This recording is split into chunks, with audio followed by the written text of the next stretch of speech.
2027ની વસ્તી ગણતરી થશે ડિજિટલ. મોબાઈલ એપ અને પોર્ટલથી થશે સમગ્ર ભારતની ગણતરી. ભારતના ઇતિહાસમાં પહેલીવાર વસ્તી ગણતરી થશે પૂર્ણ ડિજિટલ. કાગળના ફોર્મ્સ નહીં, હવે મોબાઈલ એપ અને વેબ પોર્ટલથી જ થશે ડેટા કલેક્શન. નાગરિકો પોતાની વિગતો ઓનલાઈન ભરી શકે. ફિલ્ડ સ્ટાફ એપ દ્વારા ડેટા એકત્ર કરશે.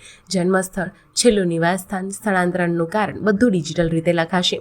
પ્રશ્નાવલી પહેલેથી સત્તાવાર રાજપત્રમાં જાહેર થશે, જેથી પારદર્શિતા જળવાય. ડિજિટલ ગણતરીથી ડેટા પ્રોસેસિંગ ઝડપી અને ભૂલની શક્યતા ઘટશે. 2011 પછી 16 વર્ષમાં પહેલીવાર દેશને મળશે નવું અને અપડેટેડ વસ્તીનું ચિત્ર. આ ડેટા નીતિ નિર્માણ, શહેર આયોજન અને સ્થળાંતરના અભ્યાસમાં લાવશે મોટો ફેરફાર. 2021ની ગણતરી કોવિડને કારણે અટકી અને હવે 2027ની ગણતરી દેશને નવી દિશા આપશે. ડિજિટલ ગણતરી હવે ફાસ્ટ, સચોટ અને પારદર્શક ડેટા. ભારતનું સૌથી મોટું સર્વે હવે મોબાઈલની એક ક્લિકથી.